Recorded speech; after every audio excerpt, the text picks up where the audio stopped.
Okay. All right, welcome to Chop It Up with Faith. My name is Brandon. I'm here with my wife, Leah. Okay, I'm very excited, and I'm here with Jeff. Jeff, can you please introduce yourself for the audience on who you are and what your ministry is all about? Yeah, what's up, everybody? My name is Jeff Chupp. I'm the executive director at Aim Right Ministries, and we work with middle schoolers in the Garfield neighborhood, downtown Phoenix. We do faith-based mentoring and after-school activities for them. That's awesome. It's really cool. Me and Leah, we're part of a kids ministry as well, and so to get connected with you through her cousin, out of anybody, and I thought that was interesting, and I don't think that's by accident. I think it's by purpose. But you know, looking back, there is some history between our ministries, and I thought that was so cool and unique. But so I want to ask you, you know, where are you from? Let's start with that. Yeah. Where are you from, and how did this all start out, pretty much? Yeah, I was born here in Phoenix, and my family, a lot of them are from the Midwest. So I grew up in northern Indiana, and then my wife and I, after we got married, we moved back to Phoenix in 2010, and we've been here ever since. That's awesome. Do you have any questions? So where did Aim Right start? Oh, where did Aim Right come into Right. this story here? Yes. So Aim Right was founded in 1991 by a small Mennonite church that my grandparents were pastoring. And a gentleman, Darrell Bacher, who was the founder of Aim Right, was at that church and had connections with Teen Challenge and with some folks from what would become Phoenix Inner City Kids with you guys. And they initially did transitional housing for young men coming out of the juvenile justice system, and then eventually transitioned into a full ministry based in the neighborhood. That's so interesting. We just did an interview, I think a couple months ago, with one of my friends who, you know, him and the ministry, they go in and they minister to these kids. And so I thought that was so cool and unique that when you said that this was planted by a purpose and a reason, and I think it was all part of God's plan. So I thought that was really interesting. So yeah, there was a need, and Aim Right answered it. Yeah, absolutely. They all started at Adobe Mountain Correctional Facility, where this guy you interviewed works now. And so to hear that somebody's still making an impact there is huge. Yeah, back in the day, it seemed like it was very hard in these communities, and for these things to be planted where they're at, it's just interesting. So, do you have anything else you want to share? Well, I mean, okay, so we're at Aim Right now, yeah. Right? If you see this beautiful mural behind us, we're here at their facility. This is where Aim Right happens. Tell us right now, just how did you get involved into Aim Right? Like, where did Jeff come into the Aim Right story here? So, like I said, it was founded, it was planted out of a church that my grandparents were pastoring. And so it's always been part of my story. It's always been something that I've been aware of, and it's been part of my life for as long as I can remember. And when we moved back to Phoenix, I started volunteering and then served on the board. And then there was an opportunity to serve as an interim executive director, and that was a little over 4 years ago. And here we are. That's neat. Did you think that that's where you were going to be? No. I the fact that we're sitting here and you're interviewing me as the executive director of Aim Right is not something I ever pictured. I worked as a nurse for 15 years in long-term care. I was a manager, did assisted living, all of that, and was going to go into education, and then God opened this door, and here we are. So it's funny how things like that happen. So let me ask you this, because I know, like, for me and Brandon, we've been in ministry for a long time too. What was like the moment or the kid or just situation that clicked in you and you're like, yeah, this is where I'm supposed to be? Like, it was just God confirming that this is where you were supposed to be. That you were right where he wanted you to be. That's a great question. I can't really remember like a specific this is what I'm going to do. But I think it was just over those 2 years that I was in that interim status when I think it was probably on one of the nights where we weren't running a specific program. We weren't there wasn't a service or a bunch of volunteers. It was just a bunch of kids on the basketball court outside, and we were just with them. And I realized that I knew everything about them. I knew about their families, what they were going through. I knew what their hopes were. I knew everything. And I was like, I want to keep being part of their story, and I want them to be part of mine. Yeah.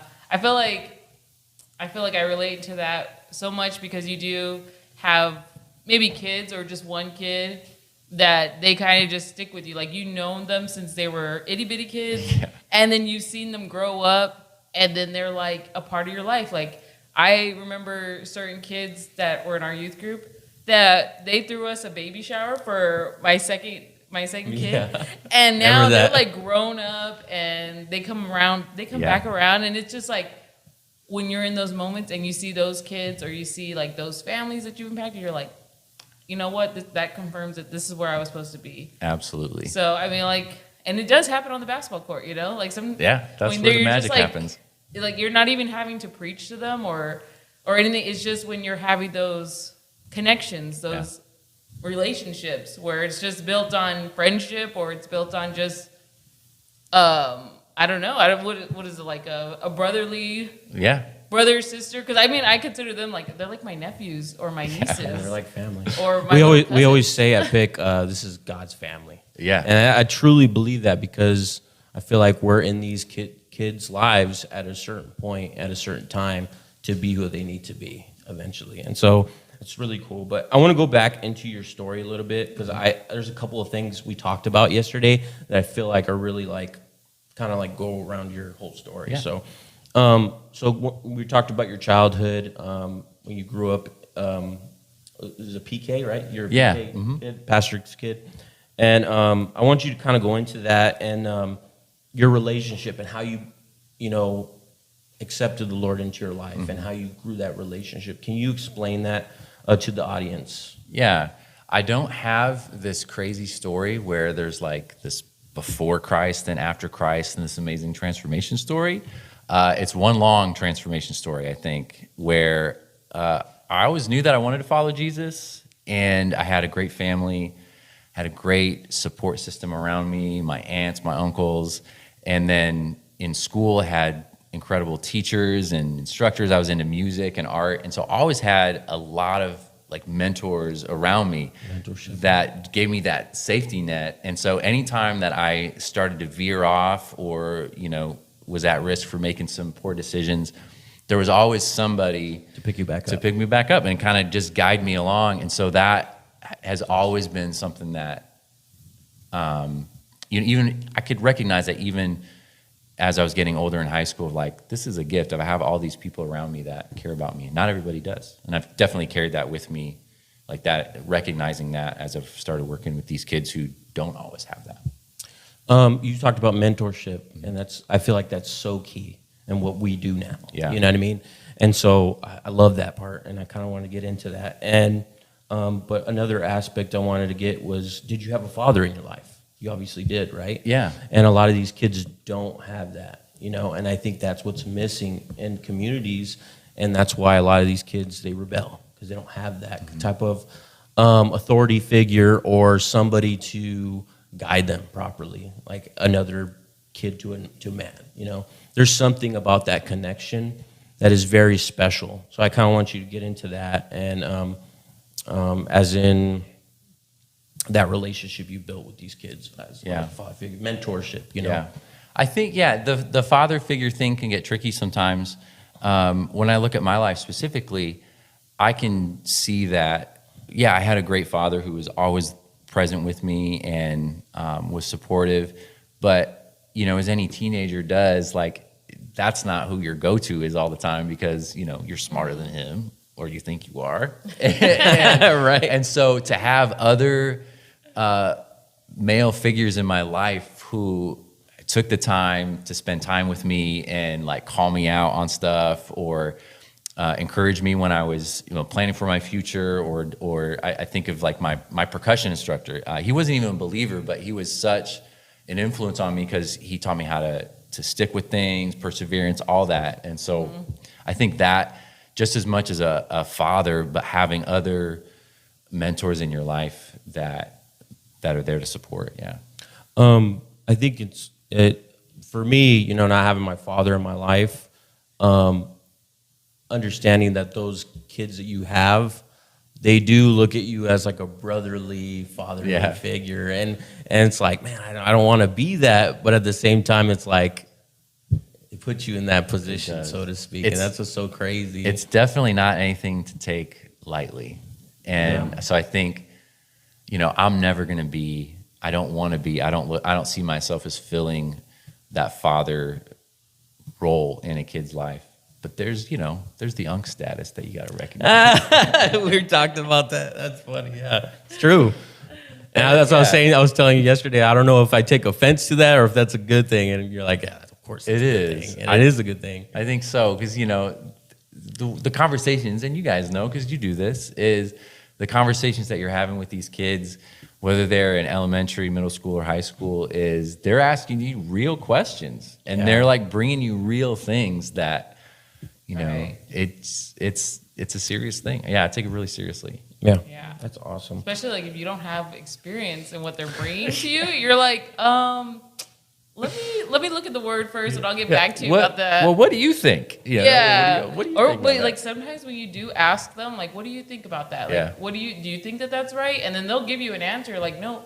So then why are you asking me? Yeah. Let me write that. What'd you say? Let me write that. Yeah, sometimes they'll give you like real bars. You're like, 100%. Okay, hold on, I gotta use that in the next Bible study. Going into that, you have like clips that you post, and I think you recently started making like a little social media thing where you have those things where you wrote down notes. You told us that yesterday. You write these things down because they're key things that you feel like people need to know.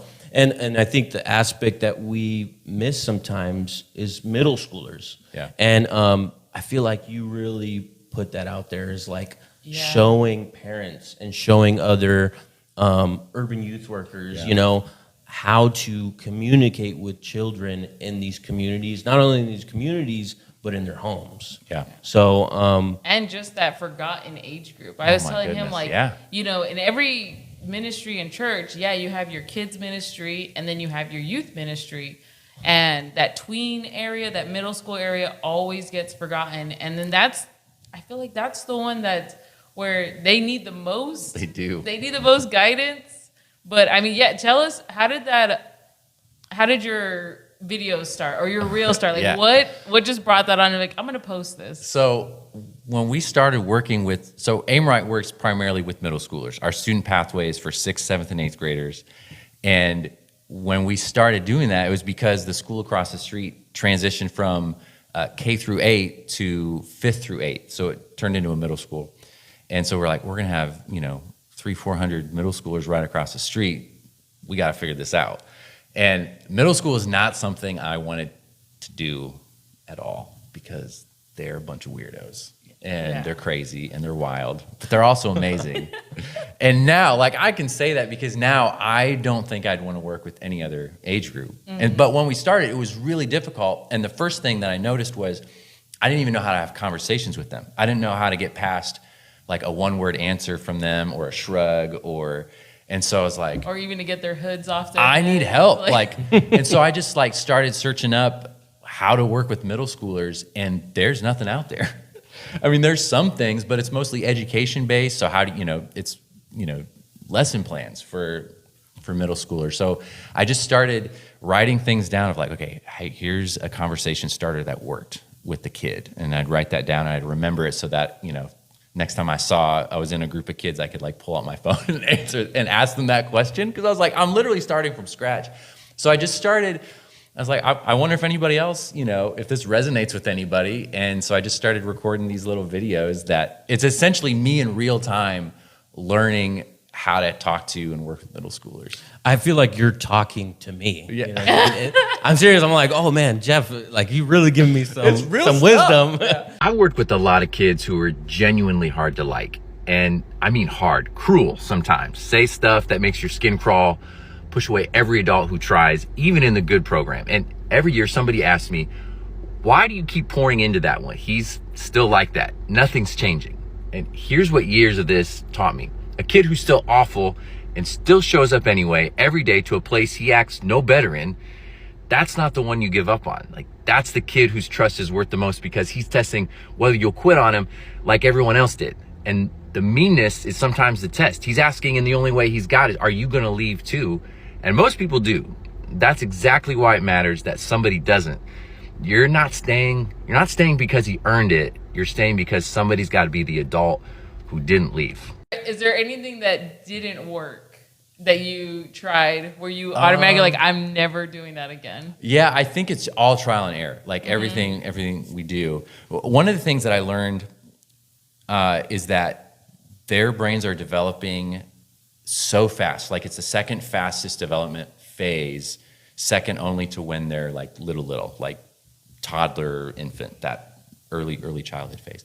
And so one of the things that I did early on was I tried to have, like what we do with the older kids, or even with the younger kids, is you talk to them. You have like a lecture style thing for a Bible study, or like for going over like character development stuff with them, of like, let's talk about, forgiveness or responsibility or emotional regulation. And I would teach to them for 15, 20 minutes.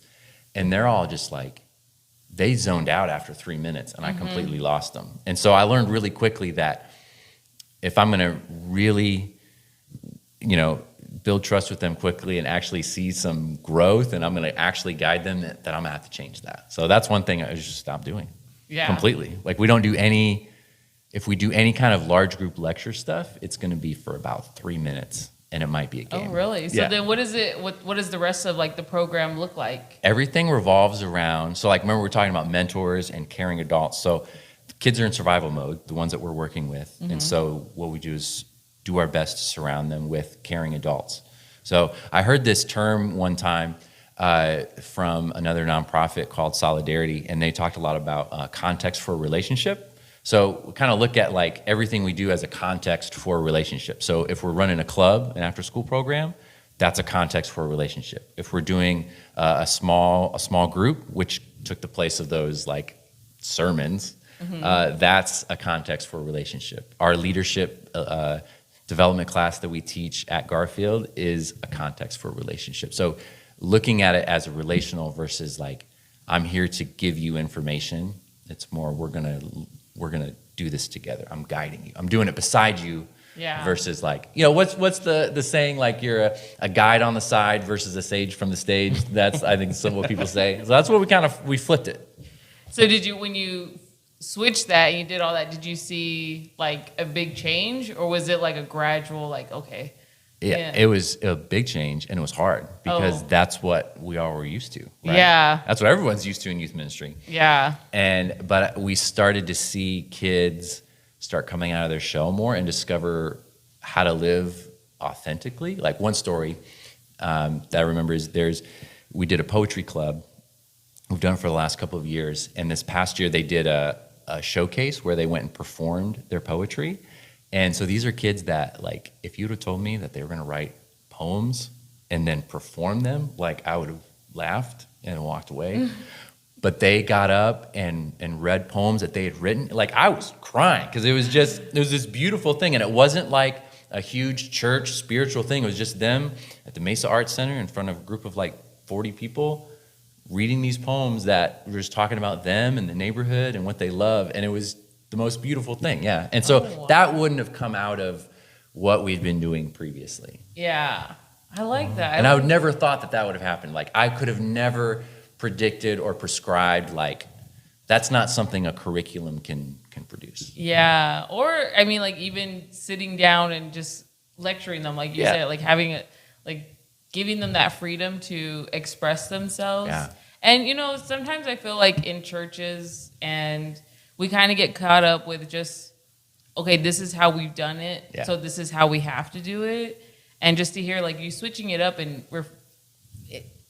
it's helping them get their God-given gift and using it and embracing it. Because, God's going to reveal to them later on that, okay, you can use this for me now. You can use this to glorify me in a way. Imagine having the confidence as a sixth grader to stand up on a stage in front of people. And how they're going to, like, they may not become poets. They may not become even public speakers, but there's going to be a time where they're going to be asked to get up and say something, or maybe they're going to be in ministry, or they are going to be a teacher. Or they have to stand for their faith. Yeah, and they're know? going to stand up and they're going to remember. good. They're going to remember when they stood up in front of in front of those people with a microphone, and all their peers, their classmates were gassing them up, telling them, "You can do it. Go for it." They're going to remember that forever. It just gives me goosebumps. Think about it. So interesting, man. So what else? What other clubs do you have here? Yeah. That Yes. So so this year we're running all of our clubs at the school across the street, and so we're going to start those up in September. So we're doing Poetry Club again, and then we had such a great time with the mural arts program. We have a teaching artist that's going to run that, and then for the first time we're doing esports. So video games? How do you reach your children? What is your outreach, pretty much? How do you reach these kids? how do you draw them in? Yeah, how do you bring these kids in? Because we go and outreach to projects, and that's how we reach these kids. Yours is a different way that I feel like we need to, in our ministry, do more. And can you please explain that, where you do your outreach at? Like, are you waving a bag of Takis in their face? Like, come No. to our, That's a come great to our question. after school program. I don't know that I've even thought of that in the last couple of years. I mean, I think we live here, yeah. so like our family lives right next to Aim Right. Our kids go to the school. My wife taught at that school. We know the families. A lot of the kids come and hang out. They play basketball or just hang out on campus. So it's all relational. It's not. We don't do flyers. We don't even really post stuff on social media to recruit kids. It's all like people that we just know. And so it's almost like, it's more like kids will ask when we're doing stuff and when can I sign up, versus us like trying to go find them. So really, I guess it's the relationship with the school is a big one, and then just being a presence in the neighborhood for so long that parents who came to Aim Right are sending their kids. So same with like with Pick, you've got that long-term relationship. But I think ours is it's a place-based, neighborhood-based, like community-focused ministry that we're just here. So it's a natural thing. You're in the neighborhood. You're their neighbor. Yeah. So they're like seeing you, especially like in this kind of neighborhood that everybody's walking by. Absolutely. Or they're like, hey, can I come to your house? Can I go play? Yeah, sure. Come on. Play on the basketball court. And word of mouth too. Like the kids, they don't really call it Aim Right. They just call it church. Like, hey, do we have church today? It's like, yeah, we have the after school clubs happening today, but they just call it church. And so they'll tell their friends, they just tell them what they do. And we don't recruit anybody. We don't, there's no compulsion for them. It's not like school where you have to be there, So how many kids do you guys serve? Last year we had 45 students enrolled. And then this year we're anticipating about 80 that we'll have. So doubling. Yeah. Wow. Are you guys ready for that? Like volunteer-wise? Nope. No. Well, yes and no. So one of the things that we did is, instead of having our after-school programs here at Aim Right, we're doing them at the school. And we're also partnering with a lot of organizations. I think I was telling you guys yesterday when we were chatting that every element of Aim Right is we partner with somebody else to do it. So there's the peer leadership elective that we teach is with partnering with another organization. The clubs are obviously those teaching artists that we bring in, and then the groups, the discipleship groups, mentor groups that we're doing once a week are also in partnership with our, just this community that we've built, a network of people. So you're not doing it alone. You're not doing ministry alone, because ministry wasn't meant to be done alone. Right. I tried. I thought we can run some of this. I'll recruit volunteers, and Aim Right will be Aim Right.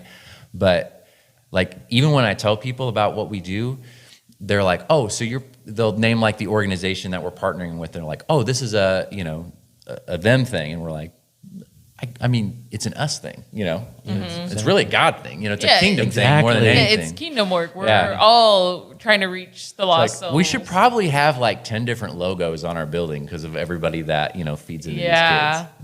That's I love that there are so many organizations willing to come in and help. Yeah.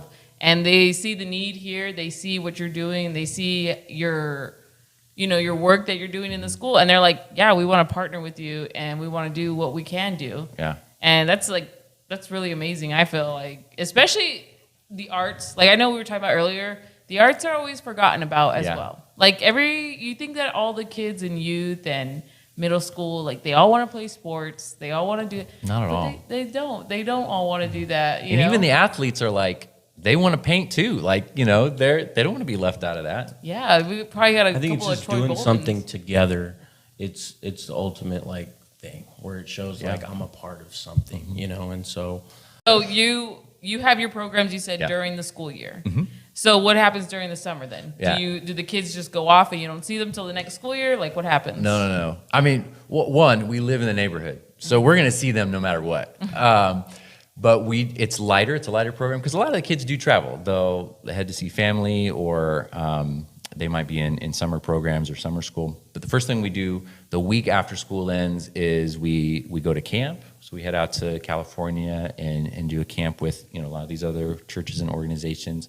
And then after that, this past summer we tried something new, which was a lot of fun. We just had drop-in night on Thursday. So every week on Thursday, kids would show up. We'd have food. The last Thursday we had a huge water slide and just a big party. So it was just hanging out with kids and making sure we stayed connected with them. There's no agenda really except just having fun because Just building those relationships. yeah, context for a relationship every time. Yeah.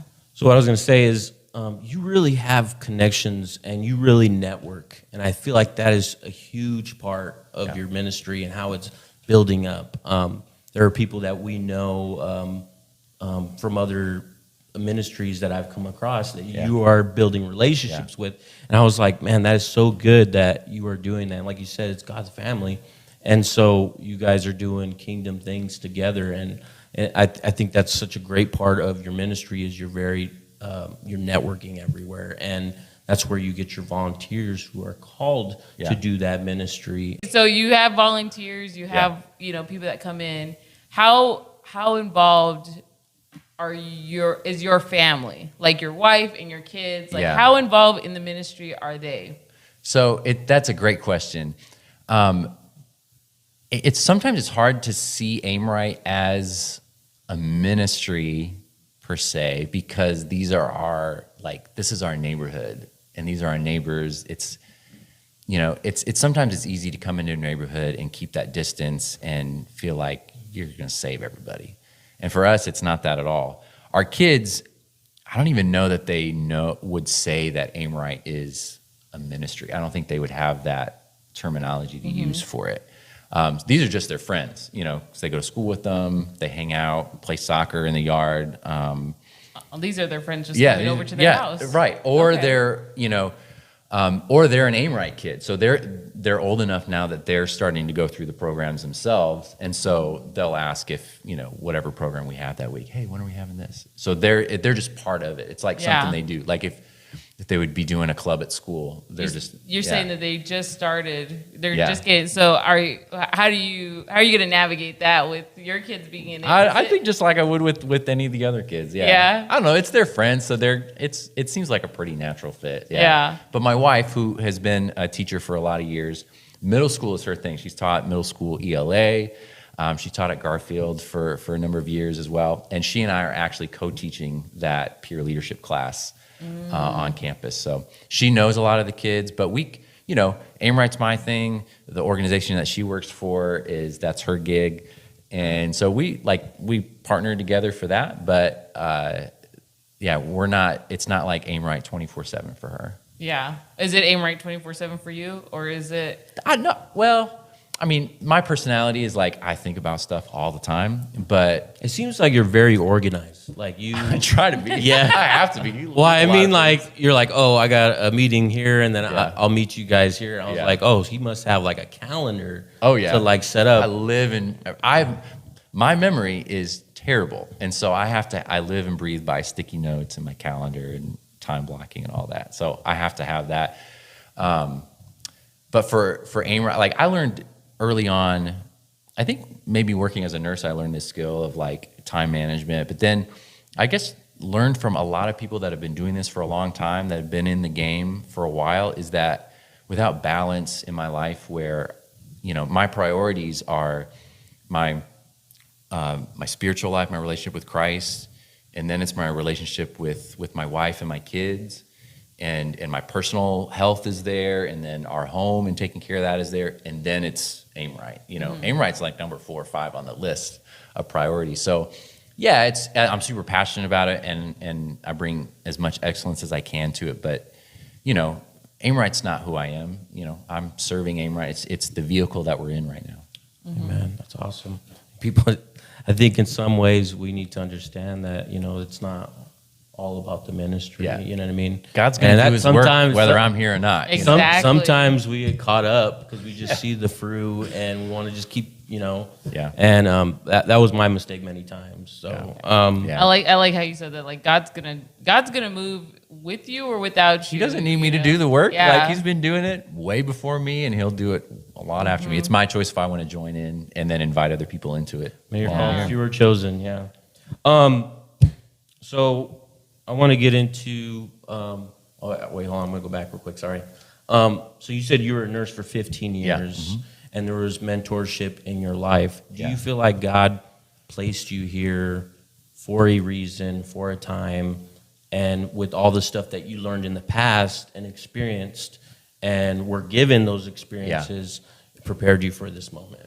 Absolutely. I mean, I think wherever you're at, everything in your life has brought you to this moment, no matter where you're at. And I can see how, the skills that I learned as a nurse through, assessing folks and thinking quickly, having, you're in crisis mode a lot. And then, just working with people as a manager with scheduling and if you ever manage, you build those skills. So I think just the nursing skills really have helped give me some perspective. And then just, those mentors in my life, I can see now, especially, I just turned 40, so I feel like I'm a little more reflective than I used to be.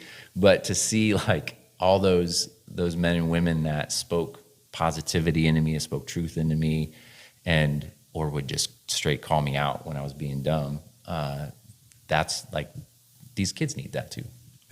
It's almost as if God was, like setting it up for you. Yeah. All these mentors, and then giving you a job as a nurse to get, your organization skills together to jump into this role here. It sounds like God was just having his hand in all of it there. A lot of grace in it for sure. And I think now too, like the mentoring hasn't stopped. Like I actively seek out people to mentor me and men and women that have been doing, especially youth ministry for a long time. I have so much to learn about it, and especially urban youth work it's different than other youth work. Yeah. Oh yeah, So- it's a whole different kids that you're working with in the urban. They're not regular church kids, No, and you can't. Yeah, go ahead. Oh, sorry. So, as urban youth workers, what can we do to prevent these children from making these mistakes and maybe catching it ahead of time as mentors, in the community? Oh, that's one of my questions I want to ask you. I think there's a couple things, but the first thing I will always say is there is no way that you can reach kids and work with them and help them reimagine their future and rewrite their story unless you yourself are healthy.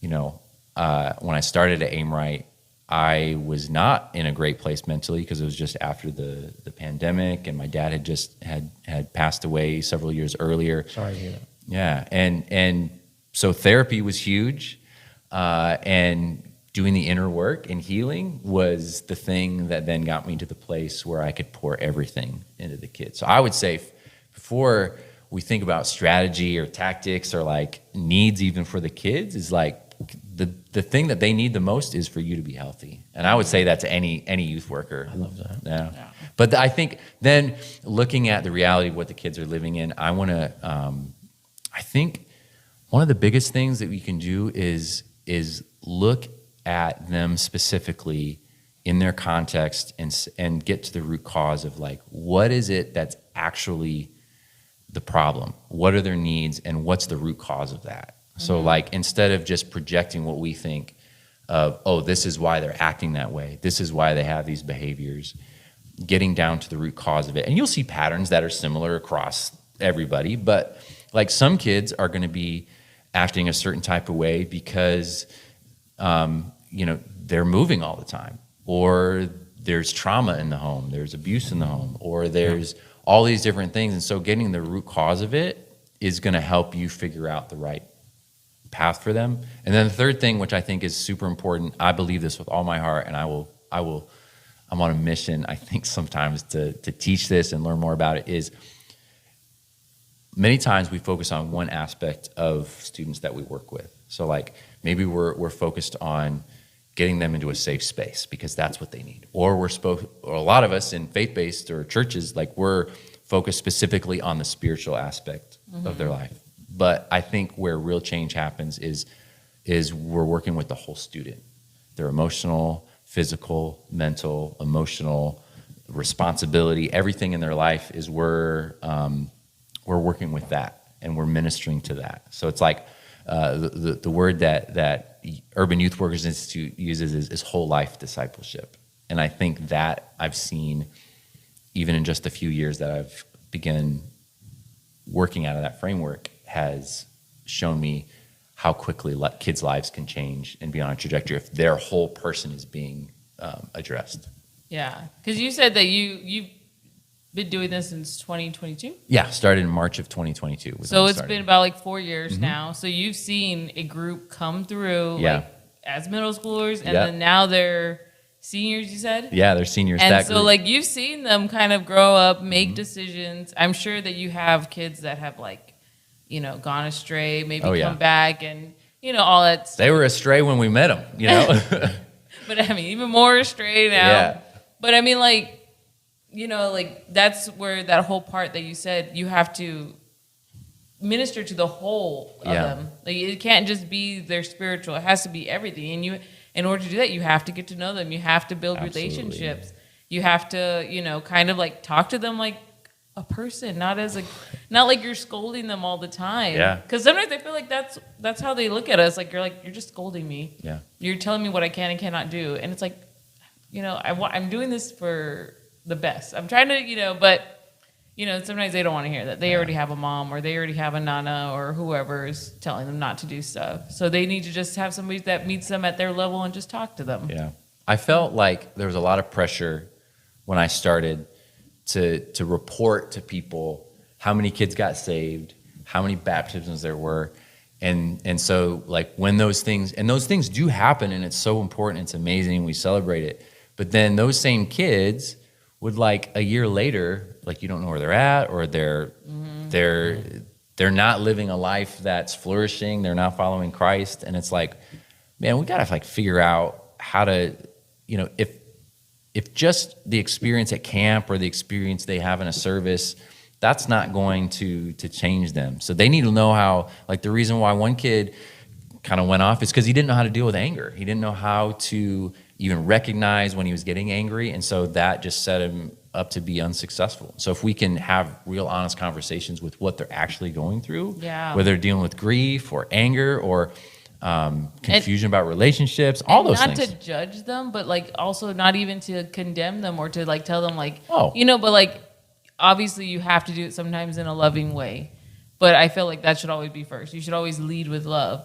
Yeah. But like, when people start sharing, especially kids, I feel like when they start sharing with you things that are going on in their lives, they just need to be heard. Yeah. They don't need you to come and fix it. They just need to be heard. They just need that.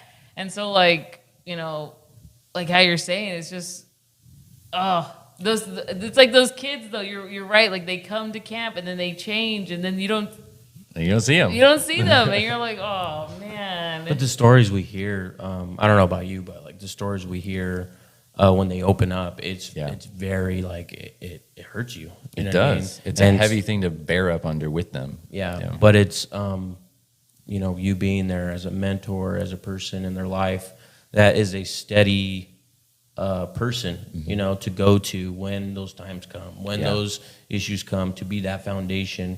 I liked how you shared that story. I don't know if you can share it real quick, but there was a guy who randomly came back. Yeah, we get that all the time. Like there have been same. delivery drivers that show up and they'll deliver a package to Aim Right and they'll be like, this church is still here. I used to come here when I was a kid, and we have a conversation. Or people will drive by, somebody that popped in and did not expect him to, be living a life that's successful and he's got a family, he's going to church, he's got kids and they're doing great. And, the last time I saw him was, he was not involved in in any positive activities. Everything he was doing was destructive. Yeah. With ministries like this, do you think it's a good foundation for these kids from your experience? Yeah, absolutely. From seeing, the fruit and... We definitely don't do everything, perfectly, and we're still learning. And every year we're like, hey, how can we do better? What do the kids actually need? But there's 5 commitments that we make to the kids that are here. One is a safe space, and the second thing is a faith that matters, a faith that's integrated in their life, not just a commitment on us, at an altar call or something, like something that continues with them. And then we build on that with social and emotional intelligence, academic and life readiness, and then one of my favorites is exposures and experiences outside the neighborhood. So when we meet those 5 commitments to them, like that's going to help them. Like ultimately what we would do is we want to help them rewrite their story and reimagine their future. New stories, new futures is our tagline. So it gives them the tools to do that. If they're regulated, they know they recognize their own emotions, they can navigate relationships with people. I mean, if I could have done that when I was in middle school, I would have had a lot more success. Right. I mean, there's adults that need, we need to maybe make these 5 commitments to some adults in our lives. But when they're able to do that, they have a plan for academics and for whether they're going to college or work or whatever it is. That's the whole goal. That's the whole purpose. I love that. What is it called? 5? There's 5 commitments to every student. 5 commitments to every student. I love that. And I love how you're reaching again the whole person. Student. It's not just the spiritual aspect, even though that is very important. Yeah, faith runs through it all, and our mission statement is that we guide youth toward a faith that then rewrites stories, reimagines futures, and ultimately builds generationally healthy homes. Yeah, that's what we want to see. Yeah. We won't want to stop in middle school. We want to set them up so that they're not living in survival mode when they start their families. We want to stop that generational curse where it's at. Mm-hmm. That's awesome. Yeah. What would you tell parents out there, maybe a quote, maybe one of your clips or something, to just give them something as a father, just kind of to encourage them or to help them be better parents? Maybe. Yeah, I would say you're not alone. You're not alone in this, and especially if you're parenting a middle schooler, it's hard. It just is. And knowing that, I think shifting from prescribing things to them and taking more of a guiding approach where middle school is this crazy river that you're in and you're in the boat with them, navigating it. And as long as they've got you next to them, then that's going to be okay. As a man, who is a leader, what would you tell others who are struggling with the call of being a volunteer or being a leader in a community or, whatever it is, you know what I mean? Because it ultimately, there's a lot of men who are failing their communities, their families, their homes. And what would you tell them who are hesitant of their calling and stuff? Yeah. I think if you feel any sort of urge or there's this, because I'm sure you've had doubt. Absolutely, yeah. I think just do it. Just try it out. Don't get over yourself. It's not about you. Get over your ego. Nobody cares. Just go in there and start building relationships with kids. Be your genuine, authentic self. And you'll be amazed at how rewarding and fulfilling it is working with kids. Because these communities need men and women who have done that inner work and are healthy and can just be with be with them. Just be surrounding these kids is huge. I think it's the most important work that we can do. Yeah, I have a lot of people in my life where like I couldn't do that. I don't think I'm able Yeah. to. You know, I'm not Christian enough. I'm not available enough. You know, there's all types of aspects. They tell you like, oh, I could never do that. Yeah. But in reality, I feel like, you know, we disable ourselves, and I feel like we look in our communities and realize we are the problem, and we need to help our communities in some ways. And to be fair, like, it's kind of scary when you first start. Like, these kids are no joke. Oh. They'll tell you what they Definitely. think. They are honest, especially middle schoolers.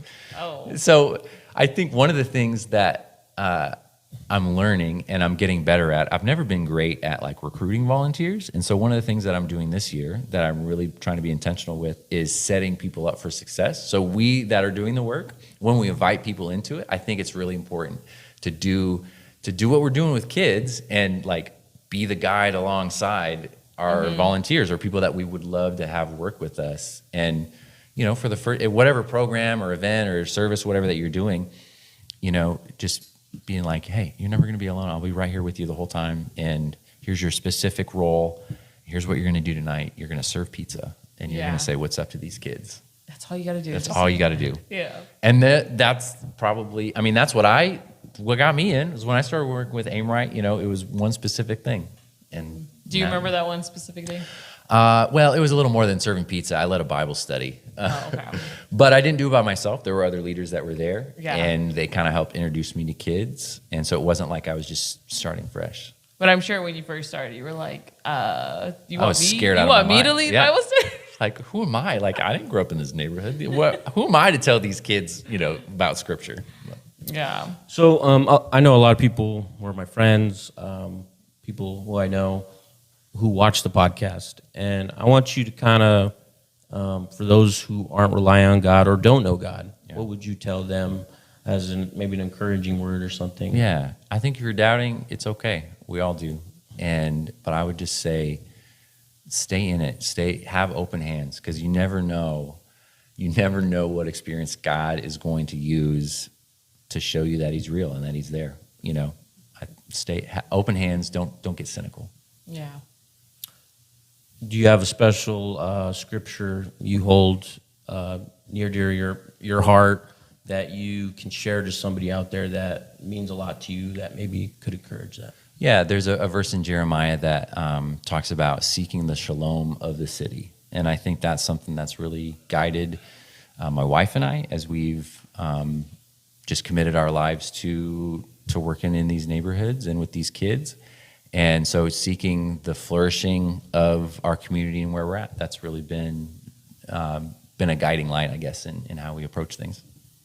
That's awesome. Do you have anything you want to share before we close? No, I think we covered. I mean, we could sit here and probably talk. Oh yeah, we got another like 3 hours. In Yeah, this. we could share before stories. Of Yesterday we talked for like an hour, maybe a little bit more, and then right now we're just talking about all types of stuff. It's very easy to talk to you, Jeff. So I really appreciate you. It's like you were saying, we're in that boat. We're all in that boat. We're all doing it. We're Yeah. all in that urban youth worker boat right now, sharing stories, you know, talking about how these kids sometimes they make us cry and go home. Oh, they make us cry. They make us laugh.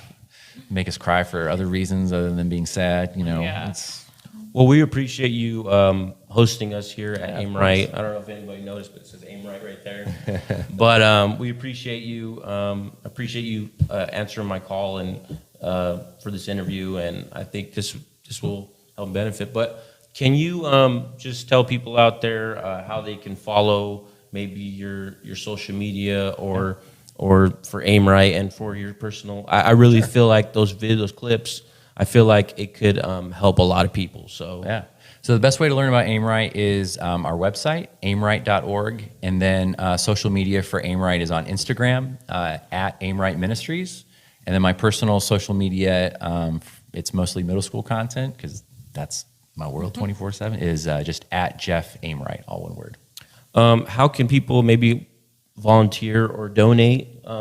Just go to the website. Yep, everything's on the website. There's right at the top, there's two buttons. One, sponsor a student. We'll show you how to give. Our monthly donor program is called Join the Block, which it's just join us on the block for $35 a month, and that sponsors a kid for a year. And then to volunteer, there's a button to click that will get you signed up to volunteer on one of our serve nights once a month. That's awesome.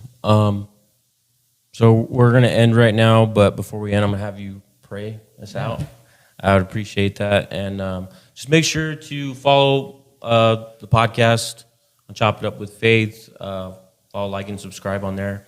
And, comment. Tell us what you thought of this interview. I think it's going to be a great one. So go ahead, Jeff, and pray us out. Yeah. Father, thank you for this time together. And just thank you for all the youth workers, especially here in Phoenix, that are doing this amazing sacred work with kids. And we know that these kids are the future. The future is urban, it is young, it is multi-ethnic, and we're just so grateful to be able to be part of that kingdom work. And I just pray that as we go, we would be encouraged, and that you would be with us and give us the energy to start another week. In your son's name we pray. Amen. Amen. Thank you so much.